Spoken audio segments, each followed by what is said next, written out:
Hey, we got a spiffy new tool in the shop, so we thought we'd do a little video here and see how it works. It's a TESONG, whatever the hell that is. What it really is a borescope, endoscope, some kind of scope, inspection camera system for looking inside things. And I suppose there are any number of things that you could look inside if you so desired. One of the things I can see right off the bat is it's a pain in the butt to open the box, but there we go. Can't get your finger in behind there to undo that. So anyway, it comes in this nice plastic box, and you get this smiling face on the brochure. Even though it's made in China, that's not a Chinese guy. I guess it doesn't make a difference. And then you get some more stuff in case you got to return it, broken or dislike, it says. Only get two options. And you get this user manual. It says Industrial Endoscope. And it comes in multiple languages. The first of which is English. Has some color pictures and some directions. We never read those. But basically, you know, I'm a victim of YouTube, like everybody out there that's watching this. And I have seen this show up in various places on YouTube. And I got to admit, I'm not the sort of guy that sees stuff on TV or YouTube. So, boy, I got to have that. But it did interest me, and recently a project came up where I thought I could use this, and I thought, okay, let me get one. And unlike most of the videos that you see on YouTube, I paid for this one. They didn't send it to me. There's no endorsement going on here. I paid big bucks for this, and we're going to see how it works. I was initially disappointed, and this is what happens, you know. First impressions are important. So I opened the box prior to this, I have to admit, and all of the videos that I saw, it came with a cord to charge it, no charger, but a cord at least, and it came with a little accessory kit that had a magnet and a hook that you put on the end. Now, maybe this particular model, this is, I have to say, the 3-camera model, so it's got a camera in the end and a camera on either side. So you can really, if you put it down, let's say in a cylinder, an engine cylinder, you can see the piston, but then you can also see the cylinder walls around it. So we bought the triple deluxe 3-camera probe, and maybe, just me, maybe those attachments aren't feasible with this particular model. It's got a very small probe on the end here, so it should go down most spark plug holes. It's got this giant long cable that's all wrapped in plastic, but it's like 15 feet long or something, so you can keep your distance from whatever it is you're looking at. And the other thing is the battery was stone dead, so I had to charge the thing for like 3 or 4 hours before it would work, which made me a little nervous. But basically this is it. And why I bought this is primarily because of this nice giant screen. I had one from Harbor Freight that I've used on occasion. It's got a little dinky screen. I mean, in all fairness, the thing's like 80 bucks, so, you know, that's what you get. But it's got a little dinky screen. And I have to say that every time I used it, you know, I never figured out, it took me a long time, I would say never, but you got your camera over here, right, that you're trying to, and every time I wanted to see something different, I would turn the monitor to see something different. And I had to hit myself upside the head because that doesn't do any good. You got to move this end to see something different. So You know, it's just one of those things. But I am hoping that this will work much better. The other thing is that this comes with a 32 megabyte SD card installed. It will record what you're looking at. It will take snapshots of what you're looking at, store them on the micro SD card. It will also record audio, so if you want to sort of make notes of what you're looking at while you're recording, it'll do that. So it's pretty slick. And I say it's got a I think a 720 high resolution camera, which the Harbor Freight obviously doesn't have. High definition display. So we'll just turn this thing on. Got to hold the power button on. Yep, boots right up. And I mean, there you can kind of see we got it aimed at the wall. Now the image is upside down right now. Let's see if we push this button. There we see the image is right side up, and that camera has just faced the wall up there, and that's really a pretty good picture. And then right here is a little button where you can change to a side camera. I got the plastic covering up, but you got a camera on the side there. I hit the button again. Let's see if we can do that.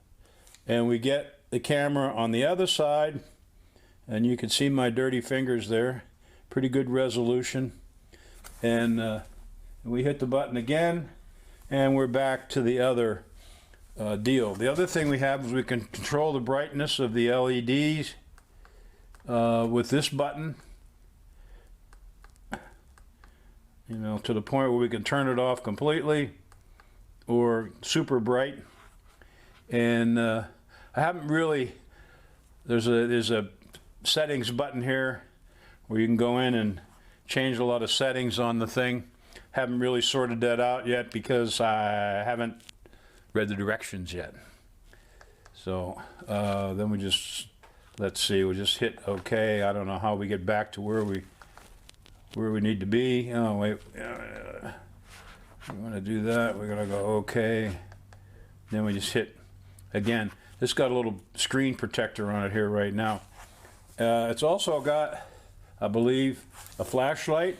Now, this is a project that we're working on separate. If you watch any of our videos, we have an MG that we're working on, and this is the fuel tank for the MG. And what we were doing here was we had some rust in the fuel tank, so we dumped a couple of gallons of vinegar in there to see if it would take care of the rust. And we didn't really get very good video of the result, but you know, it's maybe kind of hard to see. What we'll do is we'll record video on the chip from the actual unit and dump that in here at some point. So we started a little video here, and we've got our probe down in the fuel tank. You can see what this crap looks like inside the fuel tank. And like I said the other day, we poured some vinegar in there, and we didn't fill it up, so we just poured some in the bottom. And what I'm going to do is switch cameras here. That's a side camera. We're going to hit this button again. That's the other side camera. Now we get the camera in the end of the probe, and you can see the gray areas in there are areas that have been cleaned by the vinegar. There's a little bit of water we put in there to neutralize the vinegar and keep the metal from flash rusting again, which it will do if you don't coat it with something. But you can see the line up the side there of that baffle. There was probably only an inch or two of vinegar in there, so what we're going to do is fill the thing up with vinegar. There you can even see the spider webs in there. The camera resolution is really good. And we'll take this thing out and put it in one of these drain holes. feed it in there, and there you can see inside this tank, and it's, you know, pretty nasty. But the thing is that we're able to see inside there, and then we'll be able to gauge how good we've done. We'll switch cameras here for a minute. Yeah, and there's a side camera. And there's the other side camera. The resolution on that camera is incredible. We'll go back to the main camera. So there you go. That's kind of how that thing works. You can Pretty look cool. down the cylinders in your engine. You could look in the ports to look at the valve guides. There's any number of things. We've got a transmission apart over here. We'll take a couple of shots of it looking at those pieces as well. So now what we're looking at here is we have a transmission apart, and let me see if I can flip that image. What happens? No, can't flip it. Okay, so this allows you really to inspect the surfaces of the gears. Now, obviously this transmission is apart, but if it was in the car, this is out of a race car, if it was in the car, we could feed this probe down through the oil fill hole and have a good look at the condition of the gears. These gears, boy, the resolution on this camera is incredible, because you can see dirt and debris all over those gears. Now normally you wouldn't see that. These have been exposed, so everything needs cleaned. But if that was in the car and you thought maybe you had a problem with a particular gear, or this is what's called a dog ring right there, and you could get the camera down in there, you could certainly see the condition of your transmission without taking the car half apart. One of the things obviously you can do is have a look in the engine. So we're going to just pull that cap off of that valve cover. We're doing multiple things at the same time here, and we're going to feed this probe down in there. So here you have a situation where we're looking down through the opening in the top of the valve cover, and you can see the rocker shaft there, and the valve rockers, the valve springs, and so on inside there. Now, you know, this particular cover is easy enough to take off, so, you know, you wouldn't use it here, but, you know, as an example, we could take a spark plug out and look down in the spark plug hole and have a look at the cylinder walls and the piston. And what we're going to do here is pull the spark plug out of this little MG engine and see if we can feed that probe down in there. got our See what we see. Our image is kind of upside down here, but let's feed that down into our spark plug hole, and now you can see what the cylinder wall looks like on the top of the piston. So I can get that to go. I always have to remember it needs to go the other way. Doesn't look too bad. Let's see what happens if I change cameras. Hopefully it'll still record. Yep. And we change to one of the side cameras. There we see the valve open. And man, that thing's got some lift, I'll say that. And we'll switch to the other camera. And now we can see more of the top of the piston. We see the cylinder walls. We see the cross hatching still in the cylinder walls. That's incredible. That really is a nice shot. This engine is 1947. So as far as I know, it's got about 40,000 miles on it, but sure looks like it's in nice shape.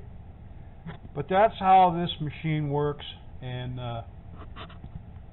man, it's going to be a helpful tool.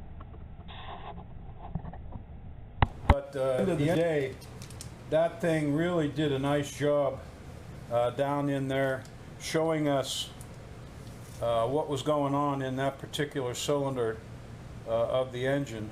I will say it's kind of like this first image that I see here.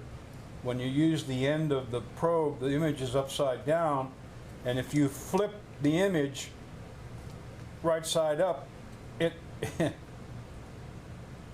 it really doesn't flip the image, it flips what you see on the screen. So when you do that, it won't record. Now, you know, if you're going down in a hole or something like that, it's not really as critical, as long as you remember what you're looking at is upside down.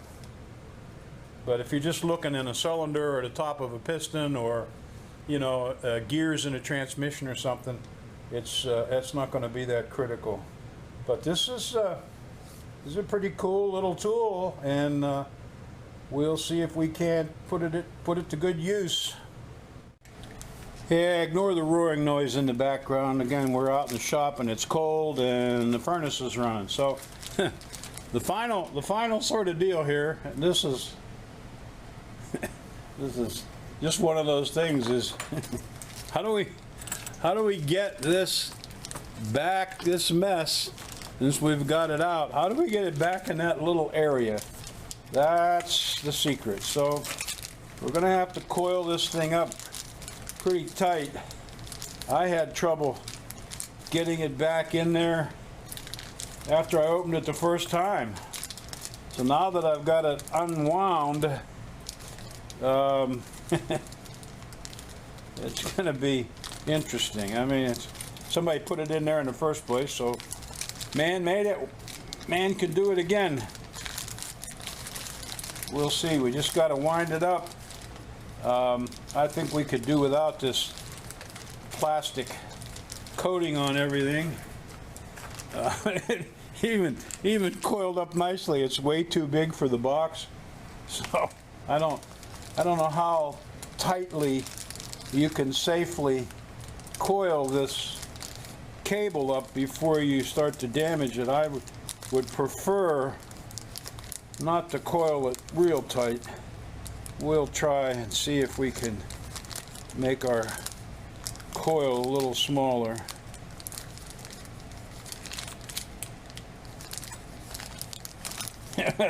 Just get a bigger box. Wouldn't it be easier, wouldn't it? Might have to do that before it's all done. Might be the easy way out. We've got her wound up pretty tight there.